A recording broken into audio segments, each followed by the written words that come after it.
¿Qué es el mal? ¿Cómo surge? ¿Qué es lo que lleva a un ser humano a cometer actos atroces?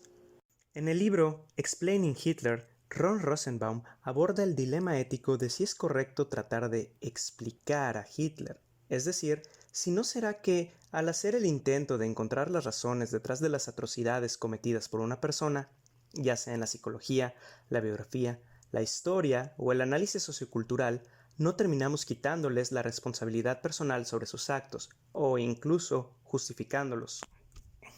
Ante este dilema, hay quien adopta la alternativa de entender a Hitler como un ser de una maldad excepcional e inexplicable. Simplemente era malvado, pero Rosenbaum combate esa tentación, la cual nos resultaría cómoda porque nos libra de considerar una aterradora realidad, que hasta la maldad más extrema forma parte de las posibilidades humanas, de un continuo de capacidades destructivas. Entender esa realidad es necesario para prevenir y combatir el mal. Algo similar sucede con respecto a los terroristas, los tiradores civiles o los asesinos en serie. Nunca faltará quien prefiera una explicación sencilla, quien reduzca los múltiples factores posibles a uno solo que corresponda con lo que de antemano considere que es bueno o malo. Así se puede culpar a una religión violenta, una ideología malvada o una cultura perversa. Por ejemplo, con el ascenso de la extrema derecha en Occidente, varios comentaristas han observado que el proceso de radicalización de hombres jóvenes es muy similar, ya sea para el extremismo islámico como para el terrorismo neonazi, y ambos fenómenos implican una multitud de factores. Pero en donde los analistas profesionales profundizan, los opinadores en redes sociales simplifican. En el caso de los terroristas musulmanes, la derecha culpa exclusivamente al Islam, mientras la izquierda alega que se trata de una reacción contra el colonialismo occidental. En el caso de los terroristas neofachos, la derecha asume que son solitarios enfermos mentales, mientras que la izquierda culpa a males inherentes a la cultura occidental, como el racismo y el sexismo. Cada bando desdeña la complejidad de cada caso para permitirse tener una explicación simple. Los malos son malos por culpa de una religión malvada, de una cultura malvada, porque son malvados.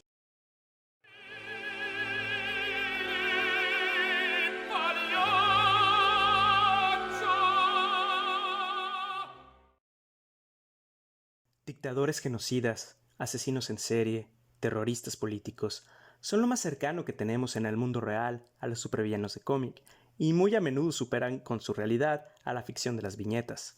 En un principio, los villanos de cómics eran simplemente malos, sin matices, sin explicaciones. Pero hacia las últimas décadas del siglo XX, la cosa empezó a cambiar, conforme nuevas generaciones de creadores llegaban al medio, mientras los lectores pasaban de ser predominantemente niños y púberes a ser adolescentes y jóvenes adultos. La simple dualidad de héroes impolutos y villanos perversos no satisfacía ya.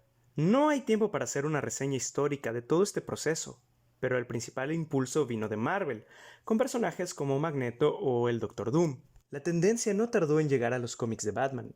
Al tiempo que se cuestionaba la legitimidad y hasta la cordura del héroe enmascarado, se daba un matiz a sus enemigos. No eran solamente criminales aterradores, sino figuras trágicas, violencia intrafamiliar, acoso escolar, pobreza y precariedad, desgracias personales.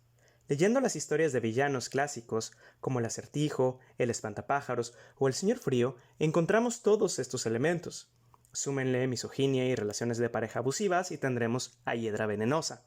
El mensaje de todas esas historias era bien claro. Ninguno de estos monstruos nació como tal, sino que llegó a serlo gracias a una multitud de factores distintos, mezclados en el crisol de una sociedad resquebrajada.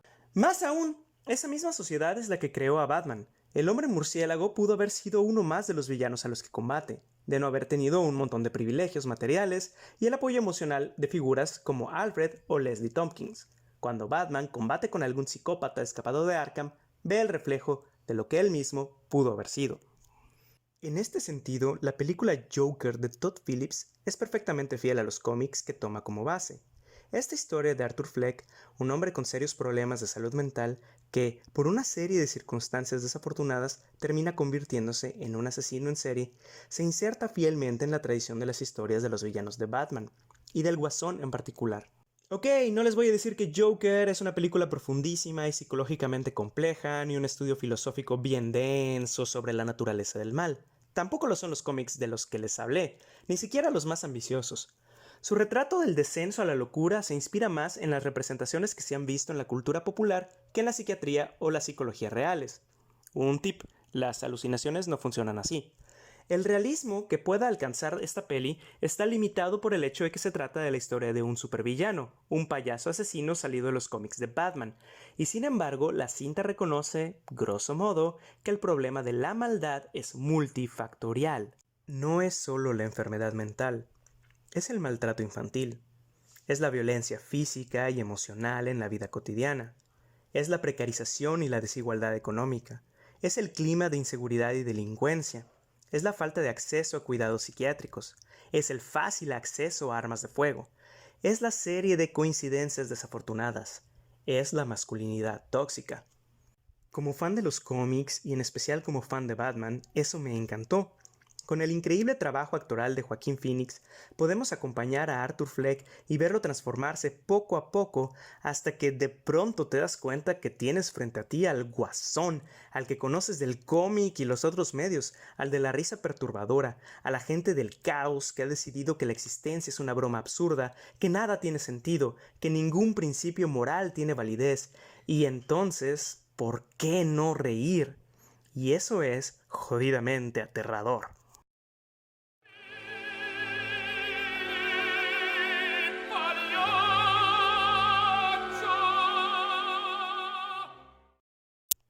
En mis redes, la mayoría de mis contactos y seguidos son personas de izquierda, y más aún, de la izquierda comprometida con la justicia social.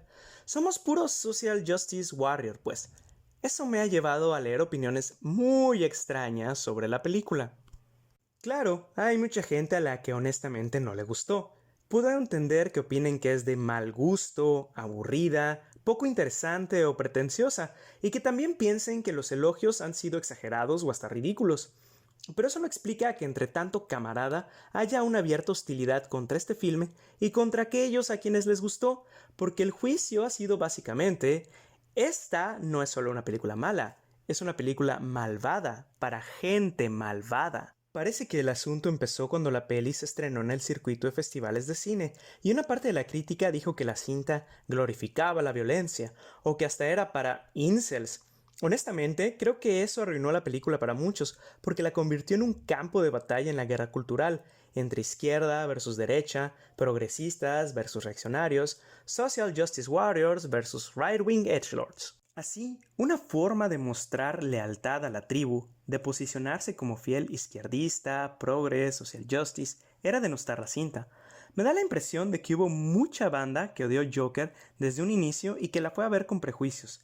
No solo la película era denostada, sino que aquellos que la habían disfrutado no merecían otra cosa que el desdén y la suspicacia de la gente con conciencia social. Pero independientemente de que algunos de ellos hayan sentido muy fuerte el instinto de manada, ¿acaso no hay algo de cierto en la interpretación de la cinta como una apología de los valores de la ultraderecha? Francamente, no veo muchos elementos en ella para sostener esa lectura. La película no glorifica al Guasón. Arthur Fleck es patético, pero nunca es simpático. Al principio uno pensaría de él, pobre tipo, ojalá alguien le echara una mano. Pero no, me gustaría ser su amigo. Ni siquiera al inicio es un tipo completamente inocente. Una secuencia temprana lo establece como un acechador bastante tétrico. También él toma malas decisiones. Pasa de despertar lástima a inspirar terror, pero nunca admiración. Cuando se le da a un villano una razón para ser como es, no se trata de justificarlo ni de glorificarlo, Se trata de darle dimensión, de hacerlo más complejo e interesante, quizá hasta de comentar algo sobre la situación que le dio origen.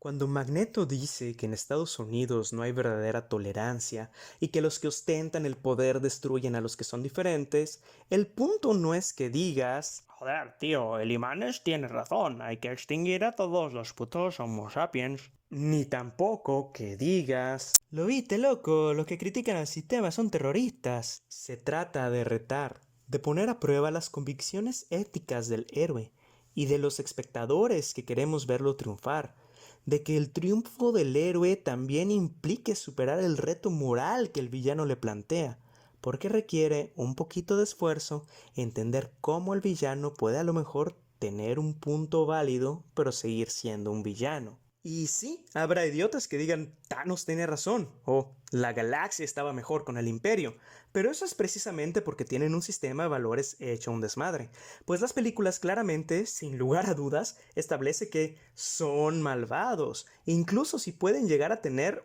un punto válido. Entonces, no se me hace raro, para nada, que hayan aparecido los típicos dude bros barbacuello a decir que el Guasón es un héroe y que lo que hizo está bien y es maravilloso, pero ni de lejos es esa la actitud que se necesita para apreciar y disfrutar la cinta. Es solo un caso más de gente que se identifica con personajes que la misma obra presenta como modelos negativos. Hay por ahí un par de videos al respecto de este fenómeno, les dejo los enlaces en la descripción.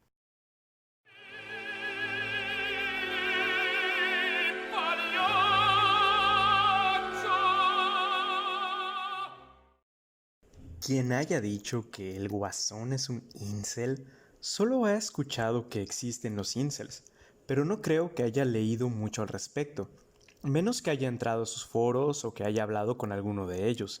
Hace unos meses fui blanco de ataque por parte de un grupúsculo de neofachos, otakus incels, recibí sus mensajes de odio y a su vez tuve el impulso masoquista de meterme a sus perfiles a tratar de entender qué mergas pasa por sus cabezas. Pero no me hagan caso a mí. Mejor vean el video de Natalie Wynn al respecto. Enlace en la descripción. El Guasón no es para nada un incel, una subcultura propia de los tiempos de internet. Su personaje se inspira, como ya se ha dicho, en los antihéroes de películas de los 70s y 80. Lo único que Arthur Fleck tiene en común con los incels es que se trata de un hombre heterosexual solitario e inadaptado. No comparte con ellos ni el rango de edad ni la clase social. Le falta la narrativa ideológica de una ultraderecha violentamente misógina y racista. Fleck no está simplemente ardido contra el feminismo porque no tiene con quién coger. Es alguien que auténticamente ha sufrido abusos y violencia. Incels o no, muchas interpretaciones desde el lado progre van por ahí. La película trata de decirnos que los hombres blancos se vuelven violentos por culpa de la sociedad. Esa justificación, argumentan, niega los factores de género y raza, y le da la razón a los hombres blancos resentidos en todo el mundo. ¿Recuerdan lo que les decía en el primer apartado? Queremos explicaciones simples para la maldad. Cuando se nos presenta una aproximación algo más complicada que la que ya hemos aceptado, entonces se toma con suspicacia. Y, como dije, la película no es precisamente un profundísimo tratado de psicología, pero la caracterización de su protagonista tiene más aristas de lo que le están dando crédito. Por ejemplo, Joker reconoce sutilmente que entre tantos factores también hay un asunto de género. La madre de Arthur está tan desequilibrada, delirante y necesitada de afecto como él, pero ella no se vuelve violenta hacia afuera contra la sociedad, sino que se vuelve violenta hacia dentro del hogar, contra su propio hijo, al que brutaliza desde niño. Penny Fleck es tanto una víctima de la sociedad como su hijo, pero es él quien sale a matar gente. Entonces Joker no dice que no haya un problema de masculinidad o de privilegio racial, pero sí señala que es más que solo eso y ciertamente pone el énfasis en el conflicto entre clases sociales. Esa debe ser la razón por la cual la cinta ha tenido un mejor recibimiento con la izquierda marxista que con la izquierda de la política identitaria. Algunas personas en esta última, al sentir que la peli no encaja exactamente con su propia narrativa sobre cuál es el origen de todo mal, como no enfatiza el factor que consideran el principal y casi único, reaccionan con suspicacia y rechazo. Algunas observaciones me parecen válidas. Hay muchas películas que abordan el sufrimiento del hombre blanco. No hay suficientes que visibilicen a los demás grupos. muchas que tratan la demencia criminal violenta, pero no suficientes que aborden las muchas otras formas menos espectaculares y menos estigmatizantes de la enfermedad mental, muchas que hablan desde el punto de vista del criminal violento y muy pocas que empaticen con las víctimas de esa violencia, especialmente si no son hombres blancos. Pero esas son críticas muy válidas hacia la industria cultural, no hacia algo que esta película en particular haya hecho mal. No podía esperarse que la historia de un supervillano de cómics fuera otra cosa. Es decir, ¿qué esperaban? ¿Un retrato empático sobre la neurodivergencia? O no lo sé, una historia de origen más tipo se volvió malo porque estaba ardido contra Tony Stark, qué sé yo. La frase vivimos en una sociedad ha caído en el ridículo porque la imagen del guasón de Ledger había sido tomada por criptofachos diciendo tonterías pseudointelectuales. Y sin embargo, nadie declaró a la película de Nolan como un ícono fascista, y eso que es una peli mucho más abiertamente derechosa. Hoy en día, muchos trolls derechairos han tomado cariño a Joker y la defienden de las críticas izquierdistas con la misma rabia irracional y argumentos estúpidos con los que dicen cualquier cosa. Pero tengo una duda que me da vueltas. Veamos, el filme ofrece puntos típicamente izquierdosos para explicar el problema del mal, como la desigualdad económica o la negligencia a las personas con enfermedades mentales. Si las primeras críticas provenientes de los festivales de cine no se hubieran centrado tanto en el aspecto de hombre blanco solitario y más en el de desigualdad social, y la hubieran celebrado por ello, me pregunto si la reacción de la derecha no habría sido condenarla como panfleto neomarxista posmoderno que predica el odio contra los ricos. Entonces quizá el mame habría sido al revés. No han faltado toda clase de interpretaciones extravagantes y contradictorias desde ambos lados del espectro ideológico. A este randiano le parece mal que la película promueva la idea de que la sociedad es la que hace malo al hombre, porque él, como buen anarcocapitalista, sabe que cada quien es responsable de lo que le pasa. Esta morra entiende que el guasón es presentado como un modelo negativo, pero lo lee como un político izquierdista alborotando a los resentidos sociales contra la gente de bien. Y esta persona no se decide si los amotinados de Gotham son presentados bajo una luz simpática porque representan a los seguidores de Trump o son presentados bajo una luz negativa porque representan activistas de izquierda. Pero debe ser algo malo, así que decide que son las dos. Si la cinta fuera un panfleto profascista tan claro, esas interpretaciones no habrían aparecido. En cambio, sí que cabe tomar la cinta desde una óptica de izquierda. Les dejo las siguientes palabras de Michael Moore. Ya saben, Michael Moore, quien hizo un documental sobre los tiradores masivos y que podría ser muchas cosas, pero definitivamente no un incel facho. Todo lo que los americanos hemos escuchado sobre esta película es que debemos temerle y mantenernos alejados de ella. Nos han dicho que es violenta y enfermiza y moralmente corrupta. Nos han dicho que la policía estará en cada función de este fin de semana en caso de problemas. Nuestro país está en una profunda desesperación. Nuestra constitución está desgarrada. Un loco temerario tiene acceso a los códigos nucleares, pero por alguna razón, es una película de la que deberíamos tener miedo. Yo sugiero lo opuesto. El mayor peligro para nuestra sociedad estaría en que no la vieras, porque la historia que cuenta y los asuntos que plantea son tan profundos, tan necesarios, que si desvías la mirada del genio de esta obra de arte, te perderás el regalo del espejo que nos está ofreciendo. Sí, hay un payaso perturbado en ese espejo, pero no está solo. Nosotros estamos ahí parados junto a él. Joker no es una película de cómics. El filme se sitúa en algún punto de los 70 en Gotham, Nueva York, la capital del mal, de los ricos que nos rigen, de los bancos y corporaciones a los que servimos, de los medios que nos alimentan con noticias que creen que debemos absorber. Pero esta película no es sobre Trump, es sobre la América que nos dio Trump. La América que no siente necesidad de ayudar a los marginados, a los desposeídos.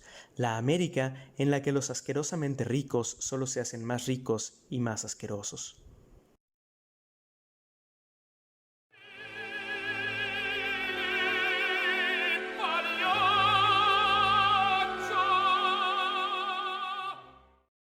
Bueno, las palabras de Moore me parecen un tanto hiperbólicas, pero comparto el sentimiento. Esta me pareció una excelente película. Sí sé que es inferior a las obras clásicas a las que homenajea. Estoy consciente de que este filme no arriesga ni evoluciona, sino que se inspira en otros que en su tiempo fueron revolucionarios y arriesgados, pero que hoy son canónicos. Entiendo que a algunas personas eso les parece chafa, una forma de presentarse como muy artístico, pero sin ofrecer nada más que un pastiche sin innovaciones. En cambio, a mí me encantó, porque esta es la primera vez que se usan esos elementos del cine para contarnos la historia de un supervillano. He ahí donde está la innovación. Es un collage, pero un collage muy bien armado. Y en lo personal disfruté mucho las referencias que iba soltando. Me parece que es como cuando los autores de la generación de Alan Moore, Frank Miller o Grant Morrison incorporaron inspiraciones y referencias de la alta cultura, el cine de autor, la literatura y la filosofía para llevar los cómics de superhéroes a un nuevo nivel. La peli es fiel a la esencia caótica del Guasón y lo nebuloso de su origen. Algunas cosas que pasan son claramente fantasías o delirios, de otras no sabemos bien qué pensar. Incluso se sugiere que todo lo que vemos podría ser otra de las historias de origen que el Guasón se inventa, porque ¿qué más da?